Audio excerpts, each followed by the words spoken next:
The Bean Trees by Barbara Kingsolver. Chapter 3, Jesus is Lord Used Tires.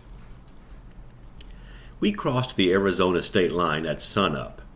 The clouds were pink and fat and hilarious looking, like the hippo ballerinas in a Disney movie.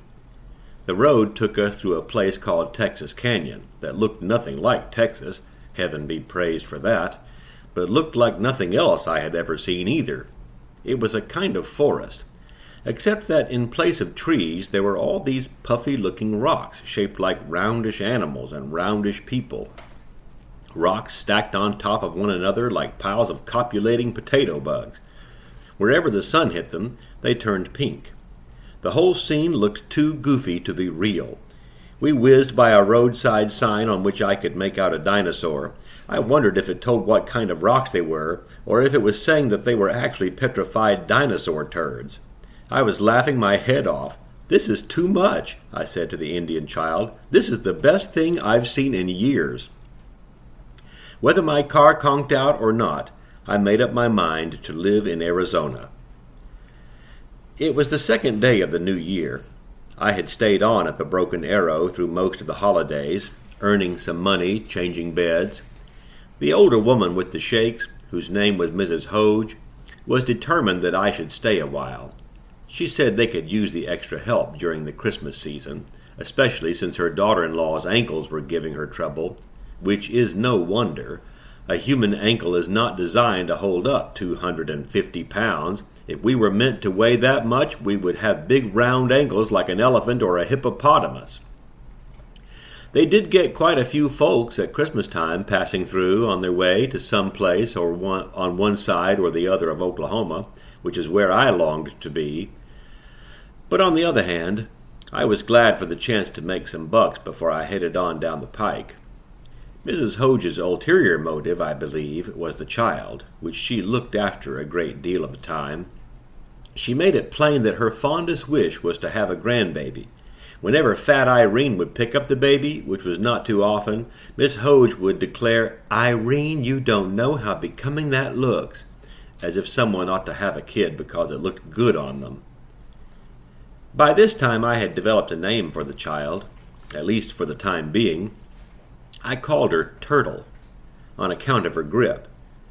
She still wasn't talking, but she knew her name about as far as a cat ever does, which means that when you said it, she would look up if she was in the right mood. Mrs. Hoge hinted in every imaginable way that she was retarded, but I maintained that she had her own ways of doing things and wasn't inclined to be pushed. She had already been pushed way too far in her lifetime, though of course I didn't tell this to old Mrs. Hoge or her daughter-in-law. I was in hog heaven to be on the road again, in Arizona. My eyes had started to hurt in Oklahoma from all that flat land. I swear this is true. It felt like you were always having to look too far to see the horizon. By the time we were inside of Tucson, it became clear what those goofy pink clouds had been full of: hail. Within 5 minutes, the car was covered with ice inside and out, and there was no driving on that stuff. The traffic was moving about the speed of a government check. I left the interstate at an off-ramp and pulled over next to what looked like the Flying Nun's hat made out of bumpy concrete, held up by orange poles. Possibly it had once been a gas station, although there were no pumps, and the building at the back of the paved lot looked abandoned. All over the walls and boarded-up windows, someone had painted what looked like sperms with little smiles in red spray paint and sayings like, "Fools believe." I rubbed my hands on my knees to keep them from freezing. There was thunder, though I did not see lightning. I thought of all the mud turtles in Arizona letting go. Did Arizona even have mud turtles? An old man my mama used to clean for would say if it thunders in January, it will snow in July. Clearly he had never been to Arizona. Or perhaps he had. We got out of the open car and stood under the concrete wings to stay dry. Turtle was looking interested in the scenery, which was a first. Up to then, the only thing that appeared to interest her was my special way of starting the car. "This is a foreign country," I told her. "Arizona." You know as much about it as I do. We're even Steven. The hail turned to rain and kept up for half an hour. A guy came out of the little boarded-up building and leaned against one of the orange poles near us. I wondered if he lived there or what. If he did live there, did he paint the sperms? He had on camouflage army pants and a black baseball cap with cloth flaps hanging down in the back, such as Gregory Peck, or whoever it was, always wore in those old Foreign Legion movies. His t-shirt said, "Visitor from another planet." That's me, I thought. I should be wearing that shirt. "You from out of town?" he asked after a while, eyeing my car. "No," I said. "I go to Kentucky every year to get my license plate." I didn't like his looks. He lit a cigarette. "What did you pay for that bucket of bolts?" $1.280. Sassy one, aren't you?" "You got that one right, Buster," I said. I wished to God I wasn't going to have to make such a spectacle of myself later on starting the car. The sun came out even before the hail stopped. There was a rainbow over the mountains behind the city, and over that another rainbow with the colors upside down. Between the two rainbows the sky was brighter than everywhere else, like a white sheet lit from the back. In a few minutes it was hot. I had on a big red pullover sweater and was starting to sweat. Arizona didn't do anything halfway. If Arizona was a movie, you wouldn't believe it. You'd say it was too corny for words. I knew I had better stay put for a few more minutes to give the engine a chance to dry out. The guy was still hanging around, smoking and making me nervous. "Watch out," he said. There was this hairy spider about the size of a farm animal making its way across the pavement. Its legs jerked up and down like the rubber spiders on a string that you get from a gumball machine. "I've seen worse," I said, although to tell you the truth, I hadn't. It looked like something that might have crawled out of the Midnight Creature feature. "That's a tarantula," he said. "You got to watch out for them suckers. They can jump 4 feet. If they get you, you go crazy. It's a special kind of poison." This I didn't believe. I never could figure out why men thought they could impress a woman by making the world out to be such a big, dangerous deal. I mean, we've got to live in the exact same world every damn day of the week, don't we? "What's it coming around here for?" I said. "Is it your pet or your girlfriend?" "No," he said, squashing out his cigarette, and I decided he was dumber than he was mean. There were a lot more bugs crawling up on the cement slab. A whole swarm of black ants came out of a crack and milled around the cigarette butt, trying, for reasons I could not imagine, to take it apart. Some truck had carried that tobacco all the way from Kentucky, maybe, from some Hardbines or Ritchie's or Biddle's farm, and now a bunch of ants were going to break it into little pieces to take back to their queen. You just never knew where something was going to end up. "We had a lot of rain lately," the guy said. "When the ground gets full of water, the critters drown out of their holes. They got to come up and dry off." He reached out with his foot and squashed a large, shiny black bug with horns. Its wings split apart and white stuff oozed out between. It was the type that you wouldn't have guessed had wings, although I knew from experience that just about every bug has wings of one kind or another, not including spiders. He lit another cigarette and threw the match at the tarantula, missing it by a couple of inches. The spider raised its 2 front legs toward the flame like a scared lady in an old movie. "I got things to do," I said. "So long." I put Turtle in the car, then went around to the other side and put it in neutral and started to push. He laughed. "What is that, a car or a skateboard?" "Look, Buster, you can help give me a push, or you can stand and watch. But either way, I'm out of here. This car got me here from Kentucky, and I reckon she's got a few thousand left in her." "Not on them tires, she don't," he said. I looked back to see the rear tire flapping empty on the wheel. "Shit," I said, just as the engine caught and the car zoomed forward. In the rearview mirror, I could see broken glass glittering on the off-ramp, dropping away behind me like a twinkly green lake. I had no intention of asking the dumb guy for help. The tire looked like it was done for anyway, so I drove on it for a few blocks. There were a bank, some houses, and a park with palm trees and some sick-looking grass. Some men with rolled-up blankets tied around their waists were kicking at the dirt, probably looking for bugs to step on. Just beyond the park, I could see a stack of tires. "Will you look at that?" I said. "I'm one lucky duck. We should have gone to Las Vegas." The stacked-up tires made a kind of wall on both sides of a big paved corner lot. Inside the walls, a woman was using an air hose to chase bugs off the pavement, herding them along with little blasts of air.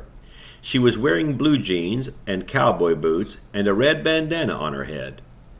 A long gray braid hung down the middle of her back. "How do?" I said. I noticed that the name of the place was Jesus is Lord Used Tires. I remembered wanting to call 1-800-THE-LORD just to see who you'd get. Maybe this was it. "Hi, darling," she said. "These bugs aggravate the dickens out of me after it rains, but I can't see my way clear to squashing them. A bug's just got one life to live after all, like us." "I know what you mean," I said. "Oh, bless your heart. Looks like you've got a couple of flats." I did. I hadn't seen the rear on the right side. "Drive it up onto the big jack," she ordered. "We'll get them off and have a look. We'll fix your little wagon right up." I asked if Turtle could ride up on the jack, but she said it wasn't safe, so I took her out of the car and looked for a place to put her down. All those tires around made me nervous. Just out of instinct, more or less, I looked up to see if there was anything tall overhead to get thrown up onto. There was nothing but clear blue sky. Off to one side there were some old wheel rims and flat tires. An empty tire couldn't possibly explode, I reasoned, so I set Turtle down in one of those. "What's your little girl's name?" the woman wanted to know. And when I told her, she didn't bat an eye. Usually people would either get embarrassed or give me a lecture. She told me her name was Maddy. "She's a cute little thing," Maddy said. "How do you know she's a girl?" I wasn't lipping off, for once, just curious. It's not as if I had her dressed in pink. Something about the face. We rolled the tires over to a tub of water. Maddy rubbed ivory soap on the treads and then dunked them in like big doughnuts. Little threads of bubbles streamed up like strings of glass beads, lots of them. It looked like a whole jewelry store down there. "I'm sorry to tell you, hon, these are bad. I can tell you right now, these aren't going to hold a patch. They're shot through." She looked concerned. "See these places here along the rim? They're sliced." She ran her hand along the side of the tire under the water. She had a gold wedding band settling into the flesh of her finger, the way old women's rings do when they never take them off. "I'm sorry," she said again, and I could tell she really was. "There's a Goodyear place down the road about 6 blocks if you want to roll them down there for a second opinion." "That's okay," I said. "I'll take your word for it." Turtle was slapping at the side of her flat white wall with one hand. The other had caught hold of the doohickey where the air goes in. I tried to think what in the world we were going to do now. "How much for new ones?" I asked. Maddy considered for a minute. "I could give you a pair of good retreads, 5,000 miles guaranteed, put on and balanced for 65. "I'll have to think on that one," I said. She was so nice I didn't want to tell her flat out that I couldn't afford new tires. "It's too early in the morning for bad news," Maddy said. "I was just brewing up a pot of coffee. You want a cup of coffee? Come sit." "Okay," I said. I collected Turtle out of the tire and carried her to the back of the shop. It was a big old 2-story place, and there at the back of the garage was an area with a sink and some shelves, some folding chairs painted blue, a metal table, and a Mr. Coffee. I scooted another flat over next to the chairs and set Turtle down in it. I was glad to be away from that wall of tires, all of them bulging to burst. Hanging around here would be like living in a house made of bombs. The sound of the air hose alone gave me the willies. "These come in pretty handy," I said, trying to be cheerful. I know what I can use those two flat tires for." "I've got some peanut butter crackers," Maddy said, leaning over Turtle. "Will she eat peanut butter?" "She eats anything. Just don't let her get hold of anything you don't want to part with, like your hair," I said. Maddy's braid was swinging into the danger zone. She poured coffee into a mug that said Bill with a capital B and handed it to me. She poured a cup for herself in a white mug with cartoon rabbits all over it. They were piled all over each other like the rocks in Texas Canyon. After a minute, I realized that the rabbits were having sex in about 1 trillion different positions. I couldn't figure this woman out. This was definitely not 1-800-THE-LORD. "You must have come a ways," she said. "I saw your plates were Kentucky. Or plate, rather. You don't have to have them both front and back in Kentucky?" "No, just the back." "Here you've got to have one on the front, too. I guess so the cops can get you coming and going." She handed Turtle a peanut butter cracker, which she grabbed with both hands. It broke to smithereens, and she got such big sad eyes I thought she was going to cry.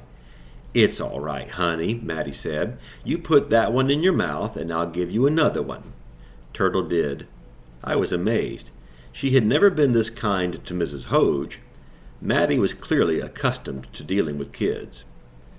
"Are you on the road?" she asked me. "Have been up to now, from Kentucky, with a stopover in Oklahoma. We're out to see what we can see. Now I guess we'll see how we like Tucson." "Oh, you will. I ought to know. I've lived my whole life here. And that's a rare breed, let me tell you. I don't think there's hardly a soul in Tucson anymore that was born here. Most of them come, from out of state. My husband, Samuel, was from Tennessee. He came out as a young man for his asthma, and he never could get used to the dry. I love it, though. I guess it's all in what you're used to." "I guess," I said. I was dying to know about the name of the place, but I couldn't think of a polite way to bring it up. "Is this tire place part of a national chain, or something like that?" I finally asked. That sounded polite, but dumb. She laughed. "No, me and my husband started it up. His dad was a mechanic, so Sam was a grease monkey born and raised. He was the one that named the place. He was kind of fanatical, you might say, bless his soul." She handed Turtle another cracker. The kid was eating like a house on fire. "He got some Mexican kids to do the painting out front. I never did change it. It's something different. Lots of people stop in for curiosity. Does that baby want some juice? She needs something to wash that peanut butter down with. Don't put yourself out. I can get her some water out of the tap. I'll run get some apple juice. I won't be a minute." I had thought she meant I was actually going to a store, but she went through a door at the back of the shop. Apparently, there was more to this building, including a refrigerator with apple juice in it. I wondered if Maddy lived on the premises, maybe upstairs. While she was gone, 2 men stopped by, almost at exactly the same time, although they were not together. One of them asked for Matilda. He wanted an alignment and to pick up a tire for his ORV.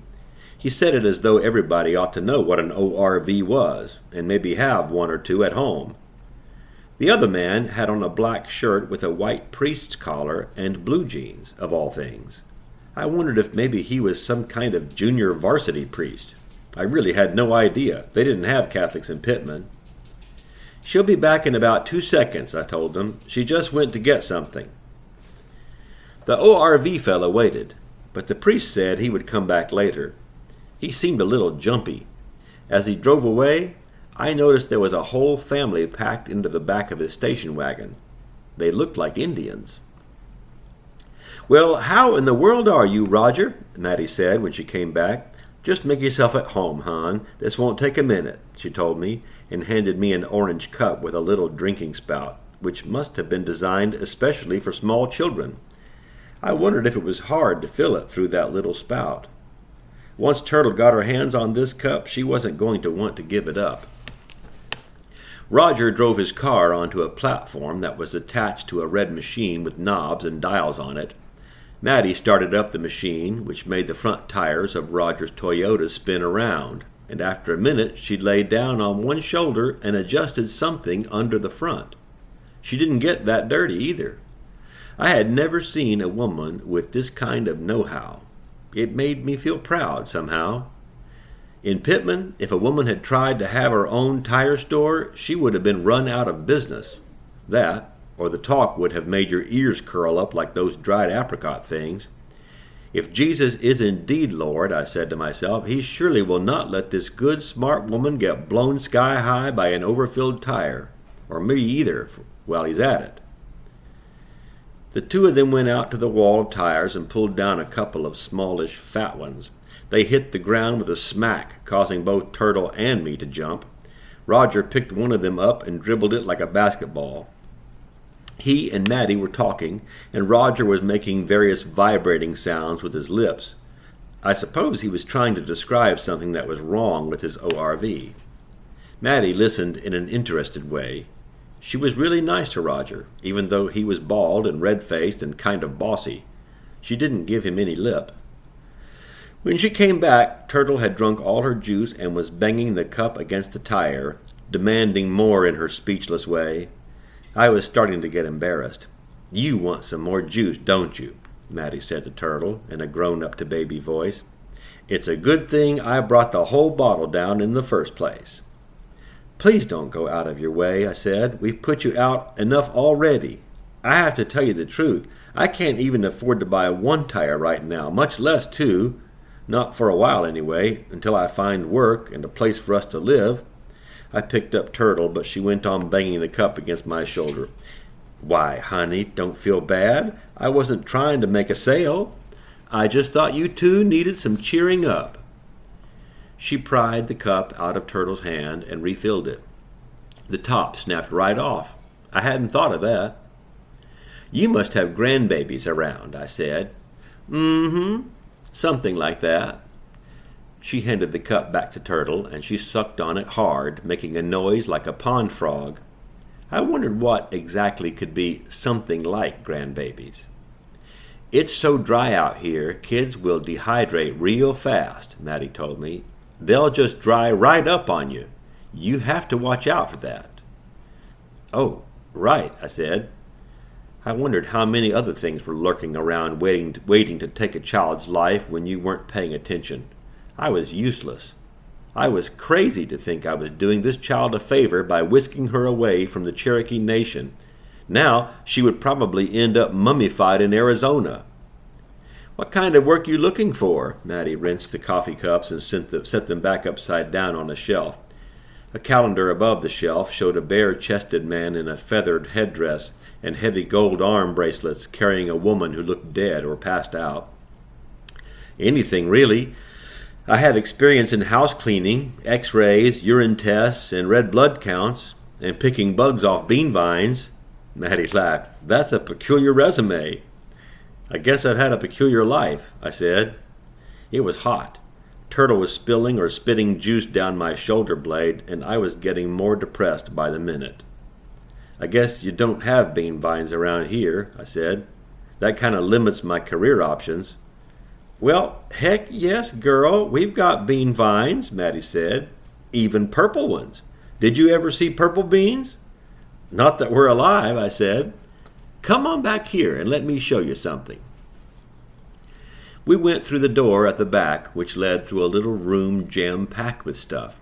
There was a desk covered with papers, and all around, against the walls, there were waist-high stacks of old National Geographics and Popular Mechanics, and something called The Beacon, which showed Jesus in long swirling robes floating above a lighthouse. Behind the desk, there was a staircase and another door that led out the back. I could hear someone thumping around overhead in stocking feet. Outside was a bright, wild wonderland of flowers and vegetables and auto parts. Heads of cabbage and lettuce sprouted out of old tires. An entire rusted-out Thunderbird, minus the wheels, had nasturtiums blooming out the windows like Mama's hen and chicks pot on the front porch at home. A kind of teepee made from CB antennas was all overgrown with cherry tomato vines. "Can you believe tomatoes on the 2nd of January?" Maddy asked. I told her no, that I couldn't. Frankly, that was only the beginning of what I couldn't believe. Maddy's backyard looked like the place where old cars die and go to heaven. Usually we'll get a killing frost by Thanksgiving, but this year it stayed warm. The beans and tomatoes just won't quit. Here, doll, bite down. Don't swallow it whole. She handed me a little tomato. Okay, I said, before I realized she had popped one into Turtle's mouth and was talking to her. It hailed this morning, I reminded Maddy. We just about froze to death for a few minutes there. Oh, did it? Whereabouts? On the freeway, about 5 blocks from here. It didn't get here. We just had rain. Hail might have got the tomatoes. Sometimes it will. Here's the beans I was telling you about. Sure enough, they were 100% purple. Stems, leaves, flowers, and pods. Gosh, I said. The Chinese lady next door gave them to me.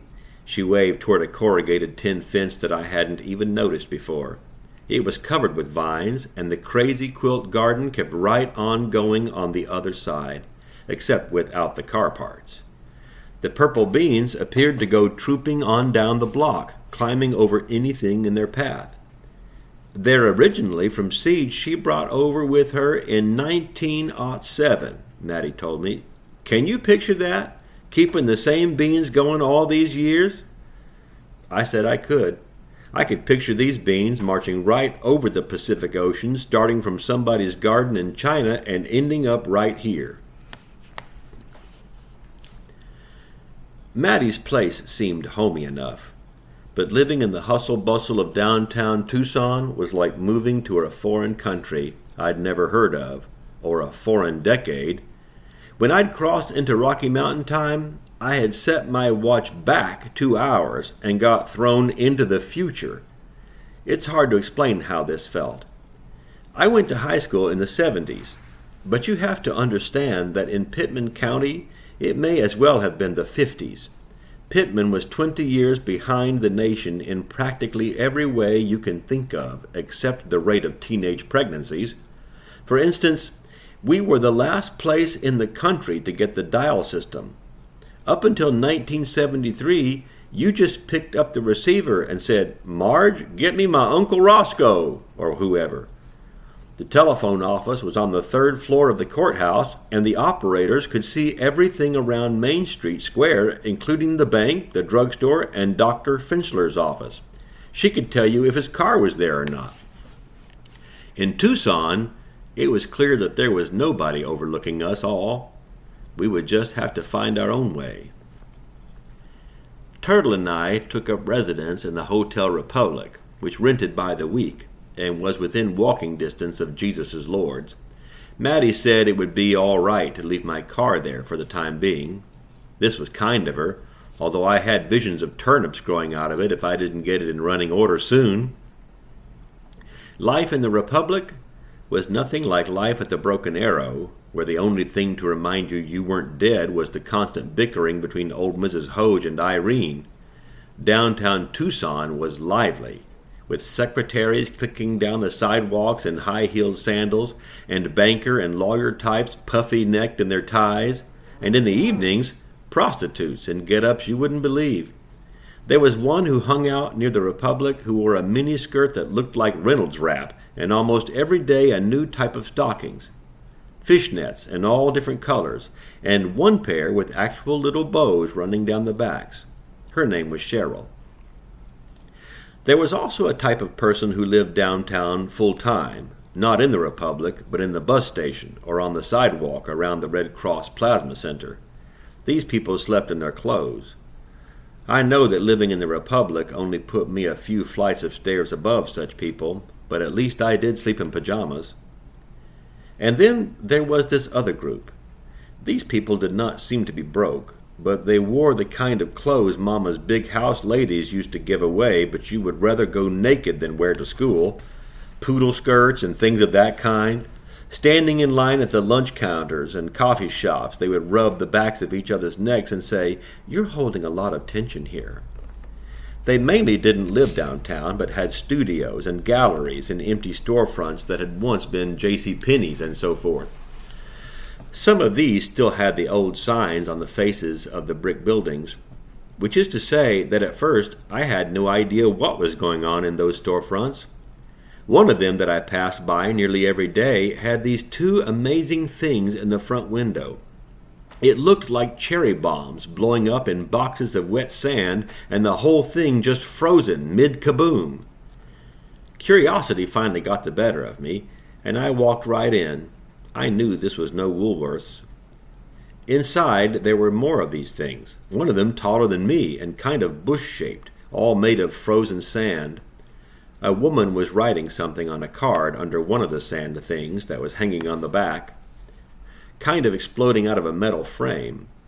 The woman had on a pink sweater, white ankle socks, pink high heels, and these tight pants made out of the skin of a pink silk leopard. She came over with her clipboard and kind of eyed Turtle's hands, which were sticky, I'll admit, but a good 2 feet clear of the sand bush. "This is terrific," I said. "What's it supposed to be?" "It's non-representational," she said, looking at me like I was some kind of bug she'd just found in her bathroom.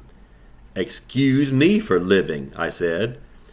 She was about my age, no more than 25 anyway, and had no reason I could see for being so snooty. I remembered this rhyme Mama taught me to say to kids who acted like that, like they were better than me. "You must come from Hog Norton, where pigs go to church and play the organ." The thing was sitting on a square base covered with brown burlap, and a little white card attached said Bisbee Dog No. 6. I didn't see the connection, but I acted like I was totally satisfied with that. "Bisbee Dog No. 6, I said. "That's all I wanted to know."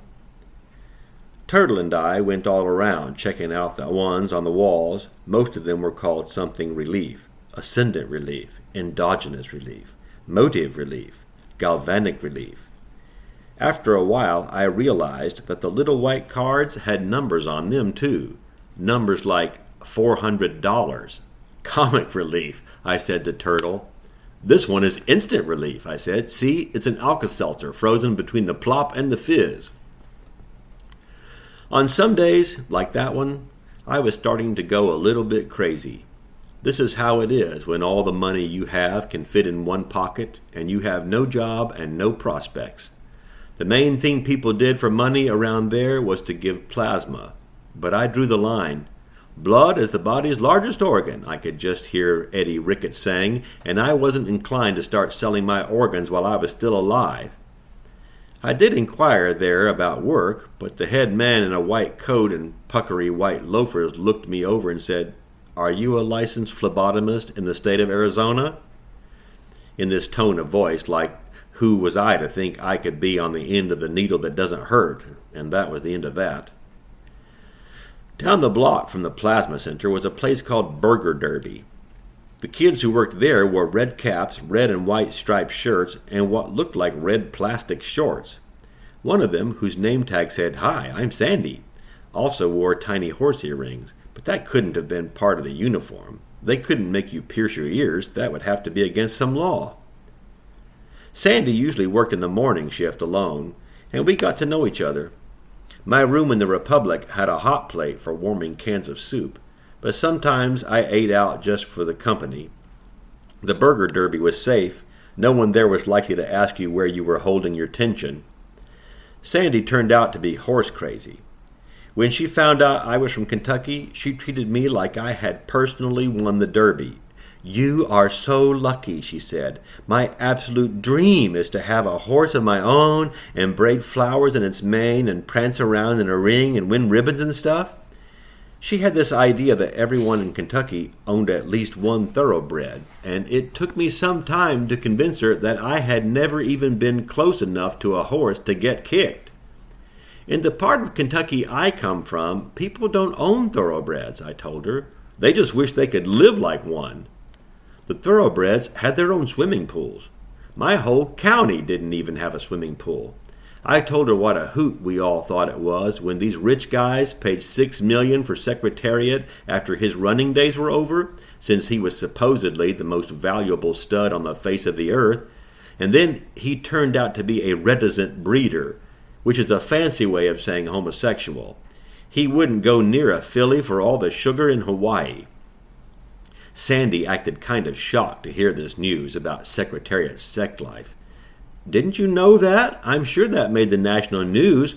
No, she said, scouring the steam table like a fiend. She kept looking around to see if anyone else was in the restaurant, but no one was. I'm sure. I always went there around 10:30, which is a weird time to eat a hot dog, but I was trying to get Turtle and me onto 2 meals a day. What's it like to work here? I asked her. There had been a help wanted sign in the window for going on 2 weeks. Oh, it's fantastic, she said. I'll bet, I thought, serving up Triple Crown chili dogs and You Bet Your burgers and chasing off drunks and broke people who went around the tables eating non-dairy creamer straight out of the packets would be fantastic. She looked about 14. You should apply for it, really. They couldn't turn you down, being from Kentucky. Sure, I said. What did she think, that I was genetically programmed to fry chicken? What's it pay? $3.25 an hour, plus your meals. What am I even talking about? I've got this kid, I said. I'd have to pay somebody more than that to take care of her. Oh, no, you could just do what I do. Take her to Kids Central Station. You've got a kid?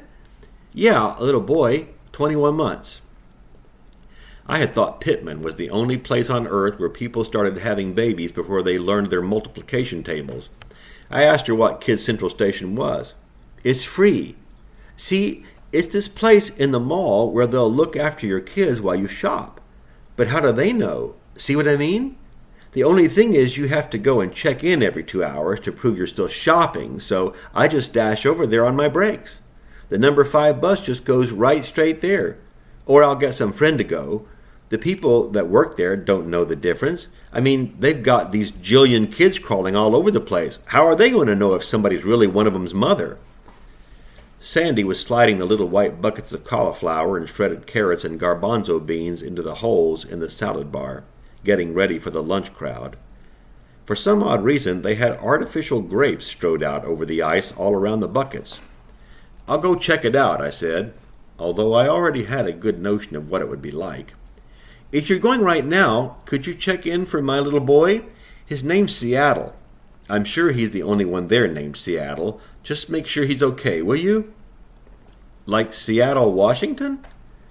No, like Seattle Slew, the racehorse. He's a little towhead. You can't miss him. He looks just like me, only his hair's blonder. Oh, they have a requirement that they have to be able to walk. Can your daughter walk? Sure she walks. When there's someplace she wants to go. A celery stick fell out of the bucket onto the floor, and Sandy swiped it up and took a bite. Well, I couldn't very well let a customer eat it, she said. Don't look at me, I said. It's no skin off my teeth if you want to eat the whole bucket of celery and the artificial grapes besides. For $3.25 an hour, I think you're entitled. She munched kind of thoughtfully for a minute. Her eyelashes were stuck together with blue mascara and sprung out all around her eyes like flower petals. You know, your little girl doesn't look a thing like you, she said. I mean, no offense, she's cute as a button. She's not really mine, I said. She's just somebody I got stuck with. Sandy looked at both of us, her elbow cocked on her hip and the salad tongs frozen in midair. Yeah, I know exactly what you mean.